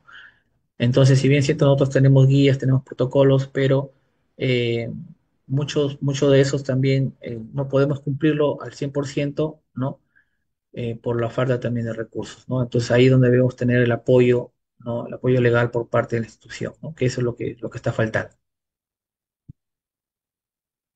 Gracias, doctor Jack, por ese comentario. Y es cierto, muchas veces tenemos una falta de apoyo de parte incluso de los mismos hospitales, porque a veces muchos de los problemas médico-legales, a veces no es ni siquiera por el acto médico, sino por falta de medicamentos, falta de insumos, falta de equipo que necesitas para hacer un adecuado diagnóstico, etcétera, ¿no? Entonces, y sin embargo, tenemos déficit en este caso, o falta de apoyo de los hospitales. Y con respecto al colegio médico, también les hago llegar el comentario, colegas que tienen procesos legales y tienen, creo que, asesoría jurídica del Colegio Médico del Perú, también nos han comentado de que el apoyo en el proceso es muy lento, ¿no? Muy lento. Entonces, en esa parte también probablemente haya pocos abogados. No sé cuántos casos judiciales tenemos y en qué capacidad puedan responder a todos, ¿no? Bien, pasamos adelante con el doctor Porras con la misma pregunta. Adelante, doctor Porras. Bueno, en relación a lo que es la protección contra agresiones, sí sería importante que los hospitales adopten, como ya mencionó el colega previamente, los códigos para notificación inmediata hacia el personal de seguridad, pero sí sería también importante que esté normado o por parte o dentro de la norma técnica o en alguna parte del marco legal que se incluya de manera obligatoria la presencia de efectivo policial en todas las emergencias sin excepción, para con esto garantizar de manera eficiente la seguridad tanto del personal como de los pacientes también. Y bueno, la sobredemanda que tenemos muchas veces obedece también a la insatisfacción de los usuarios a nivel primario, ¿no? Entonces también va a ser importante reforzar la atención primaria para con esto tener menor casuística de pacientes de baja prioridad en nuestros servicios, que seamos sinceros, idealmente no deberíamos atender este grupo de pacientes, sino deberían ser atendidos en el primer o segundo nivel, dependiendo de la complejidad que puedan tener. Y finalmente, con el aspecto legal, bueno, sí va a ser importante y ya por experiencia propia lo digo, que toda institución sí deba asumir la defensa, más aún cuando el problema esté derivado por, digamos, falta de recursos o esté relacionado a factores externos al profesional, ¿no? Si bien es cierto, el colegio brinda cierta asesoría legal, tenemos que tener en cuenta la lentitud también de nuestro sistema judicial peruano, que al final la mayor parte de juicios terminan ni siquiera con una sentencia, sino por prescripción de plazos, por lo prolongado que pueda ser el proceso, ¿no? Bien, doctor. Vamos a pasar a la última pregunta y bueno, sí es interesante para nosotros que trabajamos en áreas de emergencia, que estamos expuestos a situaciones muy intensas, estrés, ¿no? Las 12 horas de la guardia, ¿no? Por, en este caso, el tipo de pacientes que tenemos. Y bueno, tiene que ver con la salud física y mental del médico emergenciólogo. Bien, adelante, doctor Iván Bernuy, con respecto a este tema, ¿qué estrategias y políticas institucionales son necesarias para prevenir, mitigar y abordar el impacto físico, emocional y psicológico del trabajo en los servicios de emergencia? Bueno, en verdad este tema es un poco difícil, ¿no? De enfocar, porque lamentablemente, como ya lo han dicho los colegas, muchas veces el médico emergenciólogo tiene dos, tres, cuatro trabajos y es básicamente para tratar de mejorar su situación económica, ¿no? Es porque probablemente pues el médico no está bien remunerado, ¿no? Especialmente, como dije, en las áreas de emergencia donde tenemos muchos médicos que no tienen ningún tipo de beneficio. Yo creo que una de las políticas bueno, ya se viene dando es, por ejemplo, tratar de eliminar esos contratos, ¿no? Que son temporales por terceros de las áreas de emergencia, ¿no? Porque eso de alguna manera también hace que las jefaturas o los servicios no tengan un personal de manera continua, ¿no? Médicos que quizás por su mejor económica migran a otras entidades y uno se queda sin personal, ¿no? Entonces, un punto sería uno, mejorar el nivel salarial del médico en las áreas críticas, en este caso emergencia, tratar de tener una estabilidad laboral. Ahora, aún así, de todas maneras, yo creo que a cierta edad, nosotros los médicos probablemente vamos a tener ciertas limitaciones para hacer las guardias, ¿no? Especialmente las guardias nocturnas. Entonces, ya hay esta reglamentación que a partir de los 50 años creo que es potestad del médico, ¿no? Hacer guardias, o sea, no es obligatorio. Es una norma que de alguna manera puede o no ayudarnos en el sentido de que eso puede limitar, pues, las actividades nocturnas, ¿no? Que a veces son las que hace que se desgaste más el personal de salud.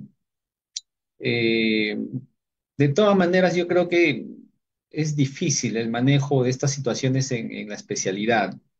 Estamos sujetos al estrés, solamente físico, también emocional. Como le dije, tener al frente a un paciente, a un familiar ávido de que su paciente mejore, ¿no? Y que mejore rápidamente, de alguna manera conlleva un estrés, ¿no? Un estrés mental, el cual hace que uno se sature, pues, ¿no? Y lo único que quiere es que se termine el turno para ir a descansar, ¿no?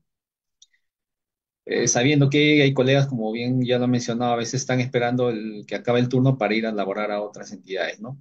Yo creo que sin mejorar el nivel salarial, tendríamos los beneficios, ¿no? Yo creo que tener trabajos, dos actividades como médico especialista sería lo óptimo, ¿no? Que también de alguna manera hay que tener cierta elasticidad, ¿no? Que el médico requiere mayor cantidad de trabajo para tener pues un nivel socioeconómico un poco mejor. En relación a las prevenciones de la parte, llamemos salir de salud ya en sí, yo creo que siempre hay que obligar a las instituciones, ¿no? De que la primera área donde debe haber donde se deben implementar las medidas de bioseguridad tiene que ser las emergencias. O sea, no puede ser de que cuando falte mascarillas o respiradores se afecte a todos, ¿no? O sea, no hay para nadie. O cuando no hay manilones o no hay batas descartables para el personal de salud, afectan a todos por igual. Entonces, yo creo que eso de alguna manera, ¿no? Se debe tratar de presionar, ¿no? A las direcciones, a las altas direcciones para que siempre en las áreas críticas se tiene que tener las medidas de bioseguridad necesarias, ¿no? En todo aspecto. Muchísimas gracias. Bien, es muy importante todo este tipo de aspectos y también el impacto emocional y psicológico que tiene en el médico de emergencias. Y con respecto a esto, quiero hacer una pregunta al doctor Loro, ¿no? El doctor Loro es creo que nuestro máximo exponente en GRD, pero también una inquietud, ¿no? Y esto va con respecto a quizás los desastres que son los que nos dejan más huella emocional, psicológica, ¿no? Particularmente a mí, porque al menos yo me acuerdo cuando fuimos con las brigadas del Ministerio de Salud a, a Pisco, ¿no? Junto con las 19 ambulancias en caravana y 91 personales de salud de todo Minsa para poder brindar la primera respuesta allá, ¿no? Y quien nos comandaba era el doctor Lorochero. el impacto y los recuerdos que aún tengo ahora son vívidos. Entonces, que yo lo recuerdo y veo que a veces la impotencia que tenemos ante a tal desastre, ¿no? Ante tanta necesidad. Doctor Lorochero, ¿cómo siente usted esa parte emocional? ¿Le dejó huella también, doctor? Adelante. Muchas gracias, doctora Torres, por la mención. Nosotros seguimos el ejemplo de nuestros maestros en cuanto a la parte muy, muy linda de nuestra especialidad. Efectivamente, tuve la oportunidad de estar en el terremoto de Pisco y recuerdo perfectamente al Hospital Hipólito Unanue a la cabeza de la respuesta desde el punto de vista asistencial. Las primeras unidades de sangre, los primeros equipos salieron del Hospital Hipólito Unanue. Los primeros equipos, los segundos equipos de respuesta al terremoto de Pisco desde el Ministerio de Salud fue el Hospital Arzobispo Loaiza. Me acuerdo que el colega médico de guardia, acuérdense que el terremoto fue a las 6:47 de la tarde y era justo llegando al cambio de guardia. Y le dije al doctor Paredes, el jefe de la guardia del Hospital Loaiza, le dijo, me voy a llevar a tu personal a Pisco. Me dijo, pero doctor, ¿cómo se los va a llevar? Porque hay un terremoto. ¿Y yo qué hago? Y le dije así de forma jocosa, le dije, ese no es mi problema, doctor, es el suyo.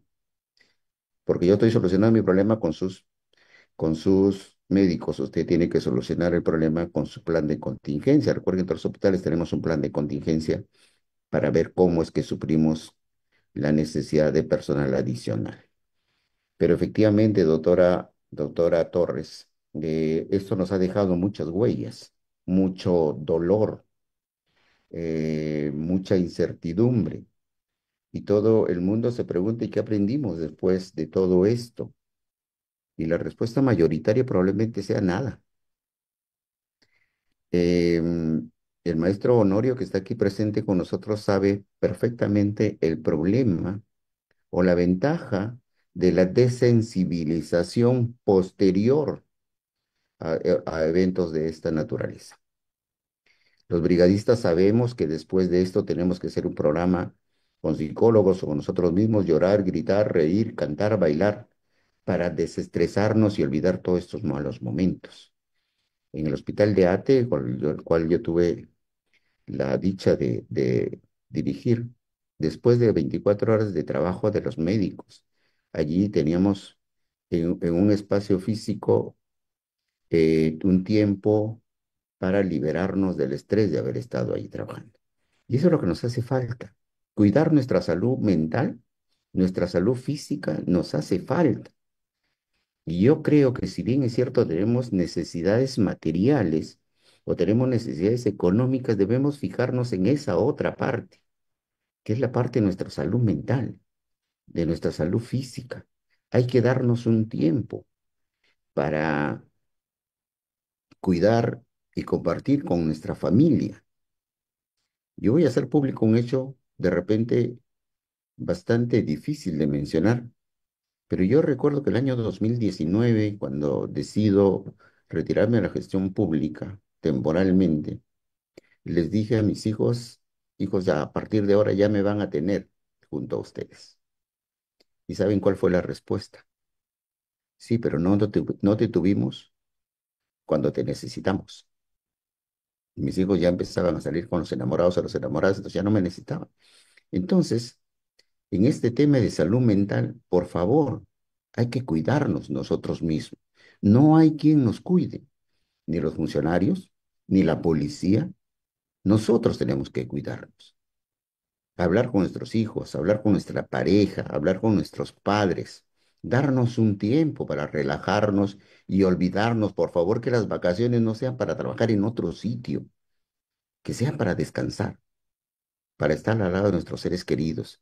Después, colegas, va a ser demasiado tarde. A nosotros nos ha impactado muchísimo.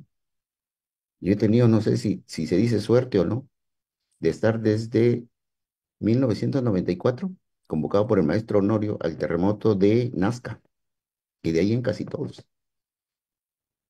Pero, colegas, no solamente es trabajo, es felicidad, es tiempo al lado de nuestra familia. Y hagámoslo. Si tenemos un descanso de 1 o 2 horas, no lo utilicemos para trabajar en otro sitio bajo el argumento que necesito dinero. No, dediquemos 1, 2 horas, 3 horas, 4 horas en nuestra familia y de esa manera seguro que el día siguiente vamos a regresar con mejores ánimos, con mejor eh, humor a nuestro trabajo. No olvidemos, hay que cuidar nuestra salud mental, hay que cuidar nuestra salud física y con eso vamos a ser cada vez mejores emergenciólogos, mejores personas, mejores seres humanos, mejores médicos, ¿sí? Gracias, doctora, por hacerme que yo realice esta catarsis que era absolutamente necesaria. Era Gracias. necesario. Muchísimas gracias. Adelante, doctor Taipe, con la misma pregunta. Salud física y mental del emergenciólogo. ¿No vais a llorar, Lucho? Casi, casi, hermano. Sí, Recuerde que el doctor Taipe es la primera promoción y yo soy su discípulo. Yo soy de la segunda promoción. sí, Luchito. Recordar es volver a vivir. Em, Respecto a la prevención del burnout en forma operativa en los servicios de emergencia, creo yo que hay talleres que se pueden implementar en el manejo del estrés, ¿no? Eh, Obviamente que hay que generar aglutinación, motivación para que la gente participe, ¿no? Nosotros en el hospital tenemos 6 horas dedicadas a capacitación, que le llamamos el curso de inmersión, y en esos cursos implementamos en algunos meses, pues todos los meses hay una reunión, estos talleres, que son bien interesantes. Inicialmente no le dábamos importancia, pero son bien interesantes. El trabajo que hacen los psicólogos, te relajan, te dan otras alternativas de manejar el estrés y la vida misma, tal como decía Lucha, algunos consejos buenos, ¿no? Eh, Igualmente, también nosotros sabemos que la mayoría de jefes son TOC, ¿no? Son obsesivos compulsivos, la mayoría de jefes, especialmente, mejor no digo sexo, mejor no digo sexo. Entonces, a veces se quiere que los médicos trabajen más y más y más y más y no manejamos la motivación intrínseca, ¿no? Digamos a veces. Entonces yo creo que también los gestores deben capacitarse en manejar la motivación, cómo llegar a... No siempre el líder va a ser un líder autocrático, depende del contexto, el líder va a ir variando su ubicación, puede ser permisivo, puede ser autocrático, puede ser muy democrático, va variando de acuerdo a las condiciones, pero no debe dejar de ser motivador, de utilizar este esquema de Hertz de motivaciones intrínsecas que al final generan valor para el futuro, ¿no? Amor a nuestra emergencia, que es lo ideal. El amor nunca se acaba. Los regalos sí se acaban rápido, ¿no? Tú das más regalo, más plata, eso en el tiempo se diluye, pero el amor de verdad a tu casa de emergencia, eso nunca se va a acabar y siempre va a trabajar con satisfacción si es que quieres algo, ¿no? Eso es todo, Elfi. Gracias. Gracias, doctor. Doctor Jack Moreno, adelante con su comentario.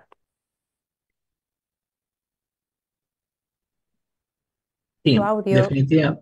sí, definitivamente este es un tema eh, que debemos de tocarlo en todas las emergencias, ¿no? A veces no valoramos esa salud mental, esa salud psicológica, ¿no? En nuestro personal. Eh, de repente también a nivel hospitalario, ¿no? La, la creación, ¿no? O obligar a acudir también, porque a veces en algún momento han habido talleres para ver la cuestión de manejo motivacional de equipo y donde a veces ha habido poca participación, ¿no? En general de todo el personal. Y eso también va de la mano por la cuestión de que, como mencionaba el maestro Loro, pues sí, a veces la mayoría de nosotros nos enfocamos demasiado en el trabajo, ¿no? Y no valoramos la repercusión que eso puede traer, ¿no? Y a veces falta de repente valorar, ¿no? Valorar a las personas que están a nuestro alrededor, ¿no? A tener un mejor concepto de lo que es calidad de vida, ¿no? Entonces, definitivamente eh, se debe priorizar, ¿no? ¿No? Más en esos talleres de motivación, esos talleres de ayuda también emocional, psicológica, ¿no? Porque muchas veces eh, no sabemos realmente lo que pueda estar pasando el colega que está a nuestro costado, ¿no? Y eso es muy importante de fortalecer también el equipo de emergencia, ¿no? Gracias, doctor. Doctor Porras, adelante, por favor, con su comentario sobre las estrategias y políticas institucionales para prevenir, mitigar y abordar el impacto físico, emocional y psicológico del trabajo en los servicios de emergencia. Adelante, doctor. De repente esto podría mejorarse en una coordinación entre las jefaturas y el área de salud preventiva o salud ocupacional de cada hospital, ¿no? Entonces, que incluya no solamente la intervención por parte de los servicios de psicología, sino me acuerdo un tiempo en Barton tuvimos pausas activas que las daba una tecnóloga de medicina física y bajaba la emergencia, ¿no? Le decíamos más o menos la hora que estábamos libres, ¿no? Digamos 11, 11:30 de la mañana, y recuerdo mucho que nos hacían ejercicios de estiramiento, pausas activas, que eran 5 minutos. Lo tomábamos de manera cómica al inicio, pero fue una estrategia que ayudó bastante a relajarnos, a disipar un poco, ¿no? Entonces también programar pausas activas durante el día, mejorar el tema también, no descuidar también la parte nutricional y la parte de actividad física, ¿no? Que muchas veces por los horarios de trabajo o por N factores no las tomamos en cuenta. Entonces es importante también manejar mucho la parte nutricional, la actividad física. Consideremos que tenemos bastantes niveles de colegas que padecen de hipertensión, diabetes u otros problemas metabólicos que van a no solamente mermar su calidad de vida, su entorno familiar, sino también eso va a impactar en el desarrollo profesional y en el desempeño laboral. Bien, muchísimas gracias, doctor. Eso. Gracias. Ya hemos terminado toda la ronda de preguntas. Agradecemos a todos los participantes y también mandamos un saludo a toda Latinoamérica porque esto también se ha compartido a la SED, de la Asociación Latinoamericana de Cooperación en Emergencias y Desastres. Sé que muchos países van a poder ver esta grabación y muchos que nos han estado acompañando en vivo. Agradecemos a todos. Asimismo, para terminar y dar la clausura, invitamos al doctor Luis Lorochero, por favor, con unas palabras para la clausura. Adelante, doctor. Muchas gracias, doctora Torres.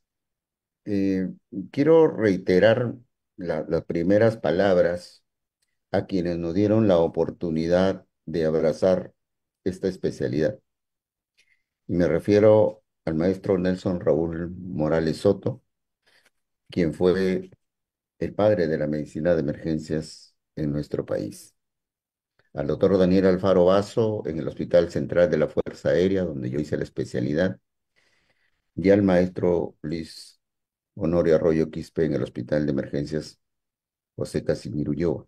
Ellos guiaron a muchos de nosotros a esta muy linda especialidad, que si bien es cierto nos da muchos dolores de cabeza, mucho burnout y demasiado trabajo y alejamiento de nuestras familias, también nos da muchísimas satisfacciones. Yo me siento feliz, me siento realizado de lo que he logrado hasta este momento de la mano de ustedes. Y hay que seguir ese camino. Cuando alguien me pregunta qué cosa es la emergencia, por qué es que te gusta tanto la emergencia, yo le respondo lo siguiente. La emergencia es el territorio del caos y eso nos encanta a nosotros. El caos, el estrés, la incertidumbre, el saber que muchas personas llegan ahí como la última puerta de entrada a lo que puede ser la recuperación de su estado de salud. Es el territorio del caos, donde la adrenalina fluye a mil. Deben ser como 100 gastos cardíacos al mismo tiempo. La adrenalina fluyendo por nuestro torrente sanguíneo a mil. y donde solamente una taza de café puede hacer que nosotros tomemos decisiones en ese momento de incertidumbre. Entonces, esa es la emergencia, el territorio del caos, donde fluye la adrenalina mil y una taza de café puede ser una tabla de salvación. La medicina de emergencias y desastres empieza con el maestro Morales Soto, es cierto, la Sociedad Peruana de Medicina de Emergencias y Desastres empieza con ellos, pero el día de mañana que celebramos nuestro día institucional y hago llegar un abrazo extensivo desde la Asociación Latinoamericana de Cooperación en Emergencias y Desastres, de la cual la sociedad peruana es fundadora de esta asociación. Un abrazo fraterno, como diría Frei Hermenegildo, un abrazo emergencista para todos y cada uno de nosotros, que la pasemos muy lindo, que la pasemos muy bien. Saludos a todos colegas y con esto, con la anuencia de ustedes, gracias a la Sociedad Peruana de Medicina de Emergencias, gracias doctora Elfi Torres por haberme permitido dar por clausurado este evento. Muchísimas gracias al colegio, al Consejo Regional 3 de nuestro Colegio Médico del Perú. Gracias. Muchas gracias a Gracias a todos. todos, gracias a todos. Sí, gracias finalmente para culminar esta gran noche de 2 horas de grandes opiniones y muy buenas alternativas de soluciones. Finalmente, y repito, esto va a quedar, voy a tratar en 10 días enviar el documento, un resumen de lo que ustedes han expuesto hacia a la Sociedad de Medicina de Emergencias y Desastres, la nueva Junta Directiva. Creo que hay muy buenas soluciones, buenas narrativas. Como dice el doctor Loro, a pesar que estamos trabajamos duro, somos felices así con el golpe y emergencias de esta, ¿no? Nos gusta, es parte de nuestra vida y la familia muchas veces lo entiende, ¿no? Ok, y nuevamente, con antesala al día de mañana, que tengan un gran día todos ustedes y todos nosotros, ¿no? Porque esta es una de las mejores carreras que hay. Hay mucho que hacer, sí, mucho, ¿no? Y les aseguro que a partir de acá vamos a tratar de hacer algo mucho más que opinar y hacerlo, ¿no? Planificarlo en un documento, probablemente, por ahí muchas opiniones vertían a hacer una ley del personal de guardia, ¿no? El sueño, ¿no? Es importante para nosotros. El tiempo de vida media, acabo de leer una de 58 años para nosotros, ¿no? Algunos ya estamos, creo, en el borde de entrar a esa edad promedio de vida del médico de emergencia, no solo acá en Estados Unidos y en otros países. ¿Ok? Así que de parte del Consejo Regional Lima 3, del Comité de Educación Media Continua, el doctor Cristian Carpe y todos los miembros del comité, tienen ustedes esta ventana abierta para la nueva junta directiva y para todos ustedes que quieran hacer cursos de emergencia como ya se están viniendo a hacer. Finalmente me despido de ustedes y muchas gracias por todo y espero volverlos a verlos, doctor Loro, doctor Honorio, doctor Bernuy, doctor Taipe, doctor Porras, Jan Moreno y el gran apoyo de la doctora Elfi Torres que ha dirigido esta mesa con mucho tino. Muchas gracias y feliz día de emergencias del día de mañana. Que la pase muy bonito. Suerte, hasta luego. Gracias. Hasta luego. Feliz día de la emergencia mañana. Feliz día. Feliz día, Gracias Feliz a día. todos. Bien, maestro. Gracias, Feliz día a todos. Empezamos temprano. Gracias por todo. Hasta mañana. Saludos desde acá, Mañana, desde gracias. Elfi. Bolivia. Grande, Elfi, gracias. Hasta luego.